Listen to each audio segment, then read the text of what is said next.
Assalamualaikum warahmatullahi wabarakatuh. Saya Sugini dari jurusan Arsitektur Universitas Islam Indonesia. Kali ini kita akan masuk pada satu topik di dalam mata kuliah rekayasa thermal lingkungan, dan kita sudah sampai pada pasif strategi. Kita akan membicarakan dua hal. Yang pertama adalah alasan mengapa kita harus mempelajari pasif strategi. Dalam hal ini kita akan bicara lebih pada cooling. Mengapa demikian? Kayak saya pikir kita sudah tahu bahwa yang kita hadapi iklimnya adalah iklim yang hangat dan panas, sehingga kita lebih concern pada inovatif pasif cooling. Dan setelah itu kita bicara tentang prinsip dan inovatif pasif cooling itu sendiri. Yang pertama kita akan bicara why-nya, dan yang kedua kita akan bicara inovatif pasif cooling. Sekarang kita bicara tentang why-nya dulu. Mengapa kita harus belajar pasif cooling? Kita tahu bahwa ketika kita mendesain, pasti kita berusaha untuk memenuhi kenyamanan thermal dengan maksimal, dan dengan memperhatikan berbagai ragam kondisi manusianya, termasuk kemampuan adaptasinya, klimatisasinya, dan seterusnya, sehingga kita menggunakan berbagai cara, termasuk juga belajar tentang iklim, kemudian kita merancang prinsip perancangan dasar melalui overhang dan bukaan, melalui building envelope, melalui form, mass and form, dan kemudian melalui rekayasa site. Tapi itu semua tidak cukup. Ada beberapa hal yang menjadi persoalan. Ya, sehingga kemudian kita menggunakan banyak strategi yang tidak harus pasif tapi bisa aktif. Namun demikian ada beberapa hal yang membuat kita harus condong kepada pasif.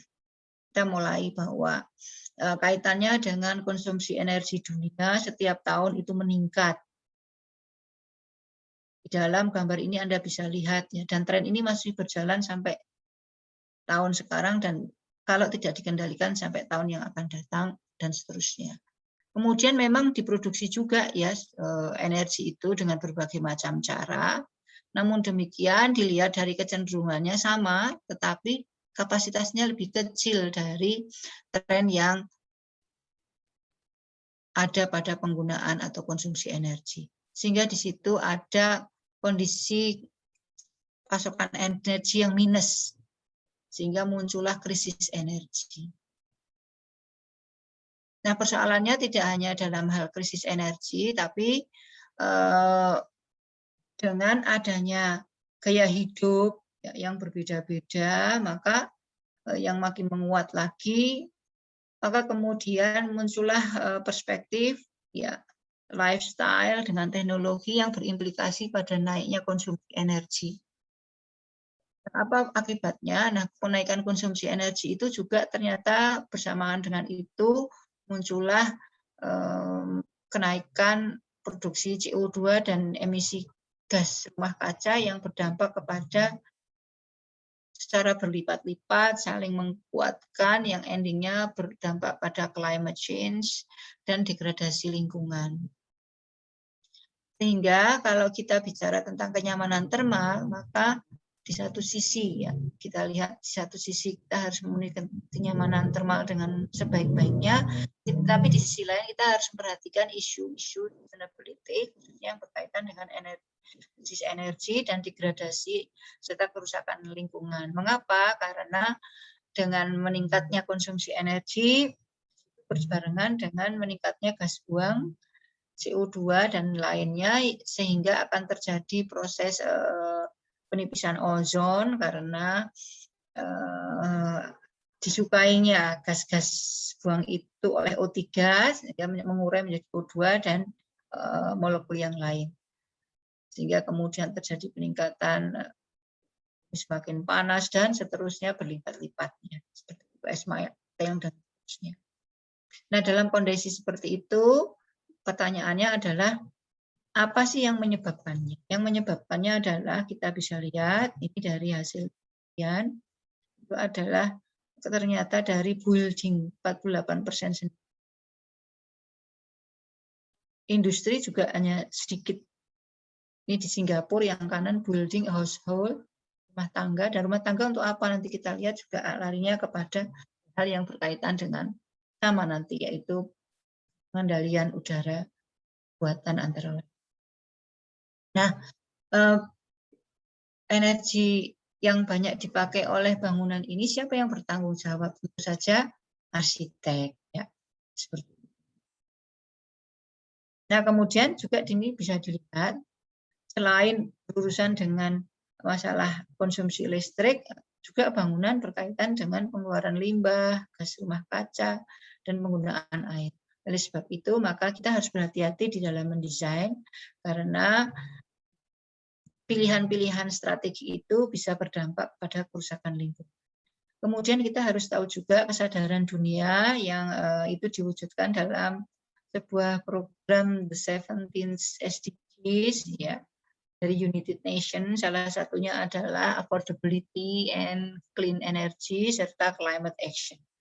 Itu harus kita hadapi, kita tahu, ya. Oleh sebab itu berhati-hatilah di dalam mendesain untuk kenyamanan termal. Nah, dalam kondisi seperti itu, maka kita itu di dalam posisi yang krusial. Ya.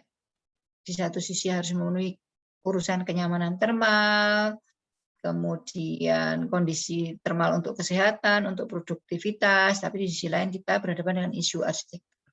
Apa yang harus kita lakukan? Maka kita harus memilih satu strategi yang tepat. Dalam hal ini strategi pasif. Itulah pentingnya pilihan strategi pasif. Itulah jawaban mengapa kita harus concern pada strategi pasif. Nah, sekarang kita masuk seperti apakah strategi pasif bisa dilakukan. Ya.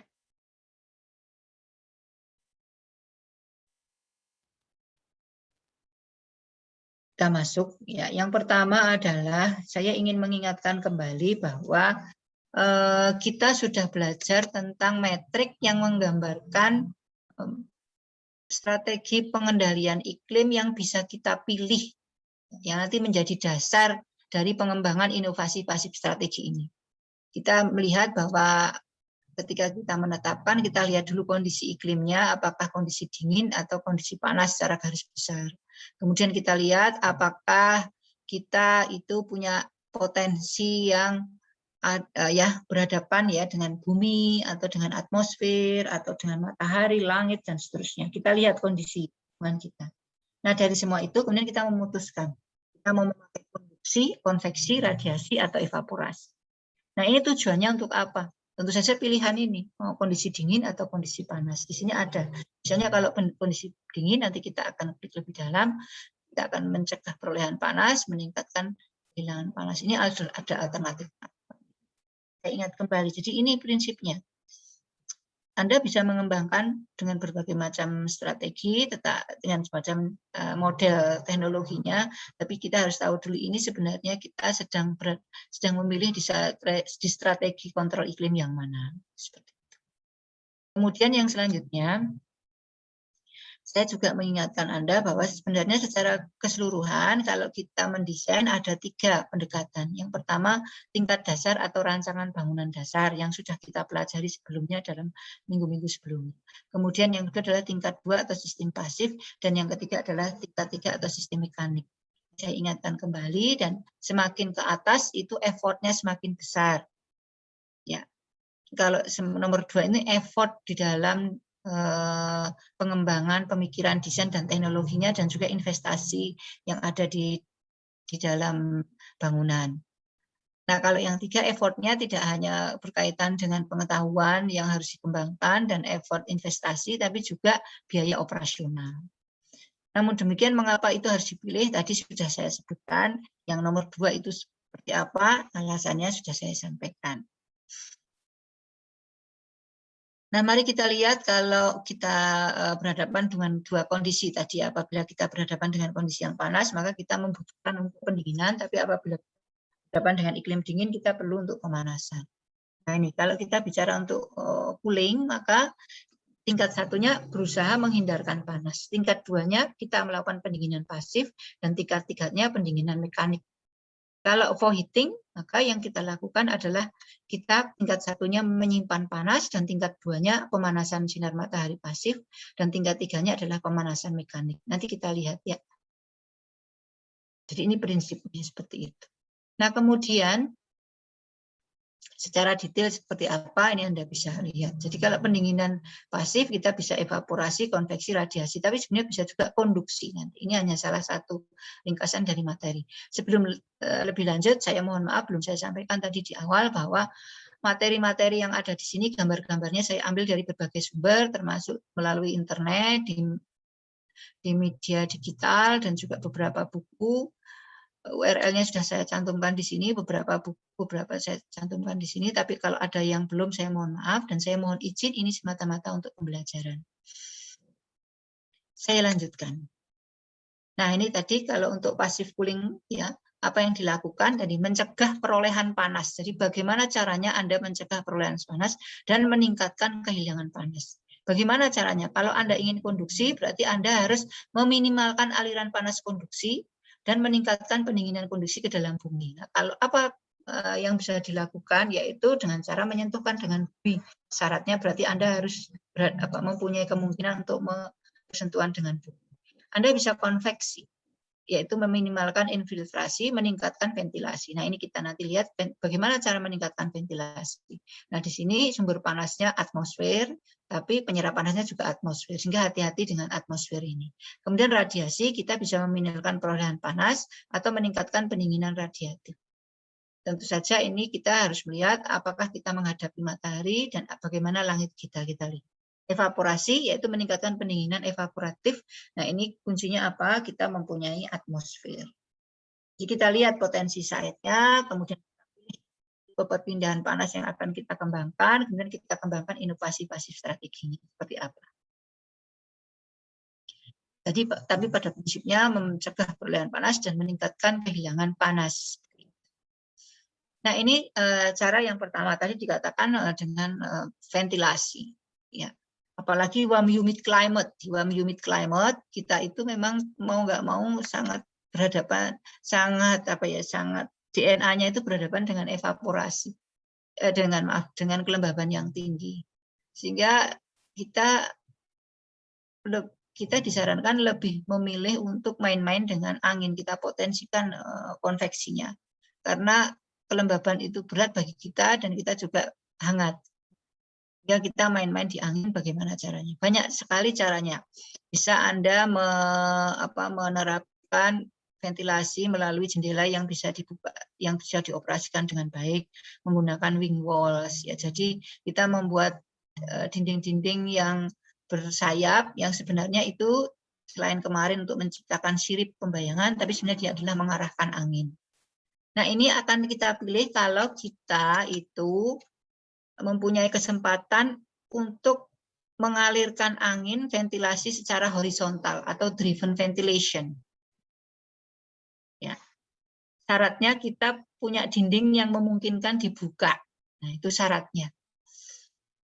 Ya, jadi kalau kita memungkinkan itu, kita tentu saja memakai ini. Saya ambil dari archimonats.com, ya, URL-nya Anda bisa dilihat di sini sehingga Anda bisa lebih. Ini Anda lihat. Untuk itu maka caranya adalah Anda menempatkan bukaan-bukaan dengan tepat. Ini adalah hal yang tidak disarankan. Ini misalnya, ini. Jadi satu garis lurus. Ini tidak disarankan karena di sini tidak ada distribusi aliran angin yang memenuhi. Ini juga tidak disarankan karena ada bagian yang tidak teraliri angin ini. Yang kursor saya mudah-mudahan bisa dilihat. Kemudian yang ini juga tidak disarankan karena ada bagian tengah ini yang tidak teraliri. Yang ini apalagi, jadi stuck di sini. Ini terperangkap di sini. Yang harus dilakukan apa? Anda melakukan proses cross ya. Jadi kalau bukaannya di sini, maka buat bukaan di sisi yang lain, di sisi yang tegak lurus, tetapi yang di posisi yang jauh sehingga terjadi aliran seperti ini. Nah, ini juga seperti ini, disilang diagonal. Atau kalaupun mau banyak, ya Anda bisa lihat sehingga tidak dalam satu garis lurus. Ini Anda bisa lihat, proporsinya Anda lihat. Ini secara horizontal, secara denah ya. Tapi kalau dilihat secara potongan, kita bisa lihat apa saja yang tidak boleh dilakukan dengan Anda memasang shading. Hati-hati, shading itu selain untuk matahari, juga dia berguna untuk kepentingan mengarahkan angin. Kita bisa lihat ini tidak disarankan, karena angin hanya bergerak di atas, sehingga tidak menimpa di area di mana orang tinggal. Ini juga tidak disarankan mengarahkan lovernya ke arah yang tidak tepat. Seperti ini. Ini juga tidak disarankan ya, seperti ini. Karena udara itu bergerak di atas dekat plafon, malah orang tidak mendapatkan aliran angin yang akan bisa bermanfaat untuk proses konveksi, pembuangan panas karena konveksi. Maka yang disarankan adalah ini. Jadi kalau Anda membuat ya seperti ini. Jadi angin bisa masuk. Tapi hati-hati, ini nanti kalau ada, ini kalau nanti untuk kepentingan tampias dia bisa masuk. Gimana caranya? Yaitu tantangan desain. Ini untuk tampias bagus, tapi ini untuk angin nggak bagus. Ini untuk angin bagus, tapi tampias masuk.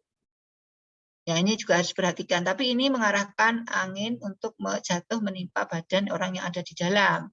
Sehingga ini lebih bagus. Ini juga lovernya Anda lihat arahnya jangan terbalik. Ya. Seperti itu dia masuk. Dan ini juga ya shadingnya ya seperti itu. Tapi persoalannya Anda harus ingat ya, Anda juga berhadapan dengan curah hujan yang tinggi tampil.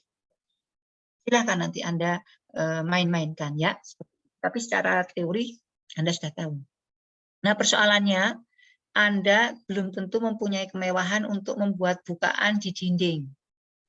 Karena beberapa hal, mungkin saja karena Anda mendapat tugas atau proyek rumah tinggal di mana jarak antar satu persil dengan persil yang lainnya sangat dekat dan bahkan berimpitan row houses, sehingga Anda tidak punya ruang bidang dinding untuk membuat bukaan karena sangat padat kondisi lokasi site-nya, atau karena beberapa hal posisi di dalam desain dan seterusnya. Nah, bagaimana kalau kita berhadapan seperti itu? Maka kita tidak memanfaatkan horizontal driven ventilation, jadi yang pergerakan ventilasi horizontal seperti ini. Tetapi kita menggunakan prinsip ventilasi yang memanfaatkan sifat udara yang punya kemampuan mengambang, disebabkan karena adanya suhu yang lebih tinggi di atas, efek buoyancy atau nanti kita sebut dengan stuck ventilation. Nah, caranya bagaimana? Cara yang paling sederhana, Anda bisa memanfaatkan misalnya area tangga itu sebagai suatu cerobong, begitu ya.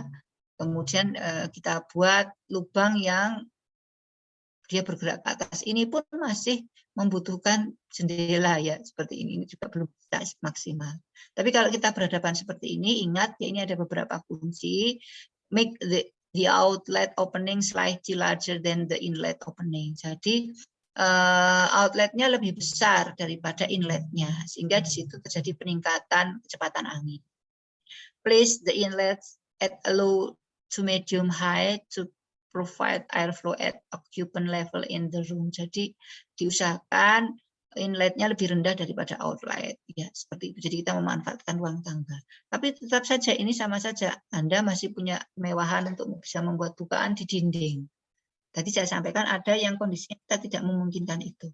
Sehingga apa yang kita lakukan? Yang kita lakukan tadi sudah saya sampaikan, kita memanfaatkan sifat yang fenomena yang disebut dengan buoyancy dengan stuck effect, dengan stuck ventilation. Jadi caranya gimana? Caranya kita membuat semacam cerobong yang kita buat bagian atas itu mudah memasukkan panas, sehingga di bagian atas itu nanti kita lihat suhunya makin panas, lebih panas dibandingkan yang di bawah, yang di dalam sini. Akibatnya maka tekanannya dia menjadi lebih rendah dibandingkan yang di bawah. Sehingga di situ ada aliran dan kemudian udara juga mampu mengambang karena adanya perbedaan suhu tersebut. Semakin kontras perbedaan suhu dan semakin tinggi solar chimney-nya, maka hisapan itu akan semakin kuat. Sehingga dengan hal itu, walaupun kita tidak memungkinkan cross ventilation dengan arah horizontal, tapi kita bisa mendapatkan aliran angin melalui proses seperti ini. Atau kalau kita memungkinkan memanen panas tidak di ketinggian, ini kan di ketinggian ya. Ini untuk daerah-daerah yang altitude-nya itu tinggi, mungkin daerah-daerah yang dekat dengan ekuator. Kalau kita memungkinkan ya mendapatkan matahari pada altitude yang rendah, entah karena kita tinggal di daerah jauh dari ekuator atau karena memungkinkan, kita bisa membuat teknologi yang kita sebut dengan sunroom. Jadi kita buat ruang kaca tertutup, kemudian panas masuk sehingga di sini udaranya lebih panas. Karena lebih panas maka tekanannya lebih rendah, maka udara yang ada di sini lebih tinggi, udara akan mengalir ke ruangan ini. Kemudian di sini ada semacam ventilasi yang ditarik. Bisa saja seperti itu. Jadi bisa seperti cerobong, bisa saja sebagai sunroom. Nah, ini thermal chimney-nya seperti ini ya. Jadi di sini akan terjadi peningkatan temperatur karena apa? Karena matahari jatuh dan ini adalah bidang yang bisa menyerap panas, gitu kan. Tapi hati-hati di sini harus ini adalah bidang yang terinsulasi dengan baik ya. Sehingga panas tidak tertransformasikan ke ruangan, jadi hanya di ruangan ini. Nah, karena ini panas, apalagi dengan chimney, dengan cerobong, maka terjadi perbedaan panas dan perbedaan tinggi. Maka efek hisapnya akan menjadi bagus. Nah, ditambah lagi kalau ada rotaring turbin di sini, maka kemudian ini ada aliran panas. Walaupun Anda tidak memungkinkan membuka jendela horizontal, Anda bisa mendapatkan aliran angin dengan konstruksi seperti ini. Ini ada cara yang lain dengan glazing. Ini ada dinding yang tentu saja harus dipilih materialnya sehingga tidak meradiasi ke dalam. Ini glazing, maka di sini ada efek. Walaupun Anda tidak memungkinkan membuka ventilasi di dinding untuk mendapatkan ventilasi secara horizontal. Nah, ini penerapannya. Ya, kita bisa lihat ini menjadi elemen estetika ya. Jadi keunikan dari bentuk Anda ya seperti ini kacanya sehingga matahari masuk di sini ini lebih dingin dan naik. Nah, interiornya juga bagus dengan arsitek yang kreatif dengan digunakan sebagai bagian komponen estetika ini contoh. Jadi yang saya sampaikan ini inovasi pasif strategi ini secara fungsi jalan karena Anda tahu teorinya, tetapi taste Anda, sense of art Anda sebagai arsitek juga harus dikembangkan sehingga desain itu juga secara estetis unik dan malah memperkuat ekspresi dari bangunan Anda. Nah, ini contoh yang lain ya. Di sebuah rumah, kemudian di sini ada chimney-nya, kemudian di sini tentu saja karena seperti ini maka tata ruangnya mengitari jadi radial. Anda bisa lihat seperti apa. Bisa diterapkan dan nanti akan melahirkan desain-desain yang unik bukan karena mengada-ada tapi karena fungsional sehingga desain Anda mempunyai nilai yang tinggi. Investasi yang dikeluarkan oleh klien tidak hanya untuk kepentingan estetika saja tetapi dia punya makna fungsional. Nah, ini contoh lain ya. Ini kita bisa lihat contohnya dikombinasikan ada bukaan horizontal di dinding, kemudian diperkuat dengan solar chimney, ada wind catcher-nya ditambah di sini. Nah, inilah desain yang harusnya dikembangkan apabila kita ingin pasif strategi dengan konveksi. Ini contohnya banyak sekali kalau Anda lihat di www.pinterest ya banyak sekali dan itu bisa melahirkan desain-desain yang unik ya. Tapi tidak mengada-ada, tapi itu karena ada fungsi yang sangat vital. Kemudian sebenarnya proses ini ya sudah dikembangkan juga di bangunan-bangunan tradisional ya. Konveksi ini tidak hanya untuk kepentingan pendinginan ruang, tapi juga pendinginan bangunan dengan membuat kolong dan seterusnya ya. Dan arsitektur tradisional kita sudah mengajari ya, misalnya kita lihat ini Minangkabau. Ini Masjid Minangkabau dengan bentuk atapnya yang unik sehingga tinggi dan di sini ada aliran udara yang mengalir sehingga ada efek hisap juga. Sehingga masjid yang penghuninya banyak itu dengan kedalaman yang cukup dalam, Anda masih ingat kemarin ya bicara tentang kedalaman ruang ya, maka dia dibantu dengan penghisapan panas dengan membuat atap yang tinggi ya, ditambah dengan lubang di atas. Saya pikir kalau di Jogja ada Tajuk, di Jawa ya, Masjid Tajuk. Nah, ini semua karena urusannya dengan proses konveksi. Seperti itu. Kemudian dengan konduksi, jadi konveksi. Konduksi adalah perpindahan panas karena persentuhan. Kita sudah membicarakan ya minggu yang lalu. Nah, bagaimana caranya? Bisa menggunakan air. Kita alirkan air dingin atau cairan dingin melalui plumbing ke dalam ruang, sehingga panas udara akan terkonduksikan ke plumbing yang berisi air atau cairan dingin itu, kemudian dibawa keluar, sehingga udara menjadi lebih sejuk. Ya, dan ini bisa lebih baik dibandingkan nanti untuk cara yang lain, karena kalau cara yang evaporasi itu nanti ruangannya mungkin akan menjadi lebih lembab dan seterusnya karena kandungan uap airnya menjadi tinggi. Jadi ini menjadi lebih memungkinkan dengan konduksi. Nah, caranya bagaimana? Ruang kok ada plumbing? Saja sebagai arsitek kita harus kreatif. Ya, plumbing itu dinding bisa kita bentuk dalam ornamen-ornamen estetika yang seterusnya. Orang lain mungkin nggak tahu bahwa itu dikira ornamen ruang, tapi sebenarnya itu berisi cairan dingin yang mendinginkan ruang. Seperti itu.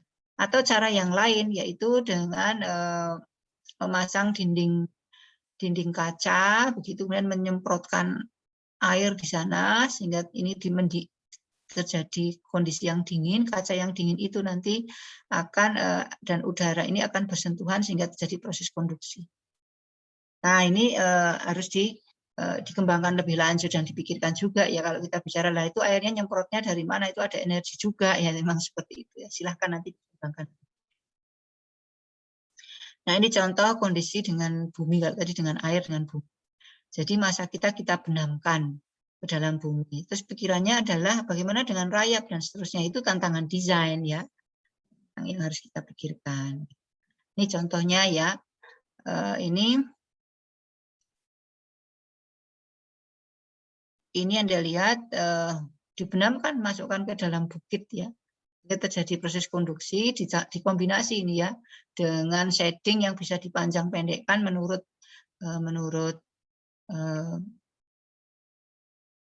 posisi matahari.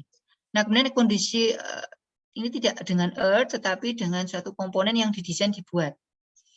Dikombinasi antara conduction, earth, dan radiasi. Bagaimana caranya? Bumi dan radiasi. Ini contohnya, ini ada material precast panel yang teknologi materialnya sudah diteliti, kemudian dipasang. Ketika dipasang di sini, ketika malam hari, udara dingin dimasukkan. Udara dingin dimasukkan, maka terjadi proses pelepasan panas, kemudian material ini menjadi dingin, kemudian pada waktu kantor itu beroperasi, maka udara panas di kantor itu akan terserap oleh material ini, karena bersentuhan. Dan sebaliknya nanti kalau sudah selesai kantornya, malam hari lagi akan dilepas lagi, malam hari dibuka jendelanya dan seterusnya. Dan ini sudah. Ini contoh bagaimana inovatif pasif strategi sudah berkembang saat ini. Dan Anda sebagai seorang arsitek harus memikirkan dengan cara-cara terkini, ya, dengan kreativitas Anda. Tentu saja dasarnya Anda tahu teorinya dan mempelajari lebih dalam, mengaplikasikannya dalam desain. Di desain Anda itu didasari oleh konten pengetahuan yang layak, ya, tidak common sense saja. Kemudian evaporasi. Nah, evaporasi adalah proses perpindahan panas karena adanya perubahan dari cair menjadi gas. Nah, ini dilakukan dengan dimasukkan panas, ini terbuka, maka kemudian di sini terjadi penguapan. Karena terjadi penguapan, maka udara yang ada di sini menjadi dingin, kemudian dihembus. Sehingga udara yang mengalir di sini menjadi lebih dingin dan itu ada proses dibuang dan seterusnya.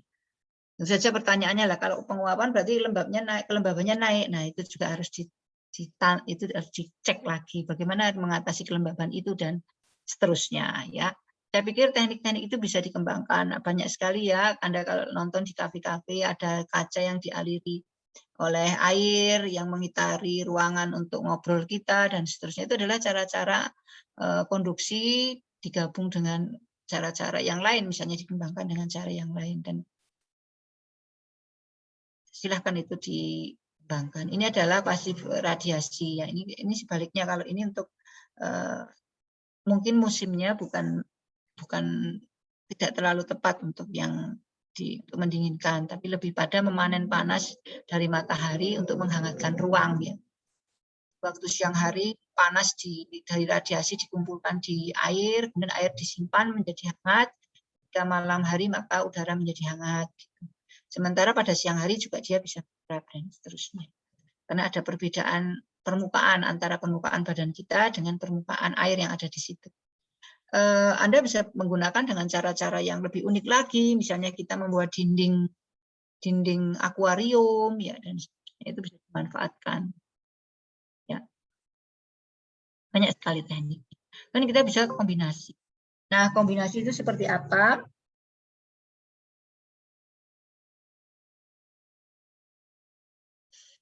Kombinasi itu bisa campuran antara, masih ingat ya, kita bicara OTTV, bagaimana kita mengendalikan beban termal yang ada di dalam bangunan untuk pendinginan melalui pengendalian building envelope yang dilihat dengan nilai OTTV-nya, masih ingat. Nah, itu juga macam-macam ya.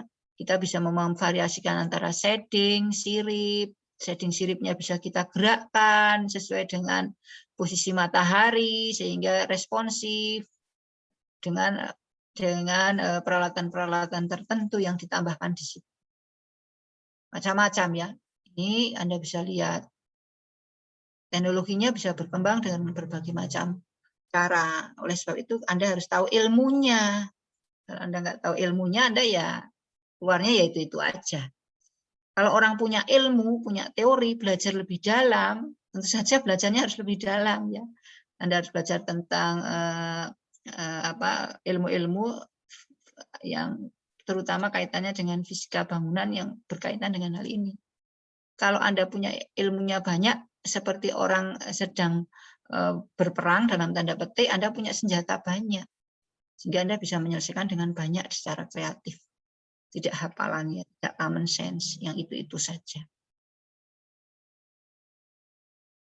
Nah, ini beberapa penelitian saya tentang solar chimney. Ya, sudah dipublikasikan 2 judul dan masih akan dikembangkan dan akan dipatenkan. Mudah-mudahan Anda bisa menyusul nanti mengembangkan lagi inovatif pasif strategi yang insya Allah akan bermanfaat untuk umat, dan itu nanti akan menjadikan manfaat bagi Anda sendiri. Demikian yang bisa saya sampaikan untuk inovatif pasif strategi. Kita akan lanjut nanti dengan topik yang lain. Assalamualaikum warahmatullahi wabarakatuh.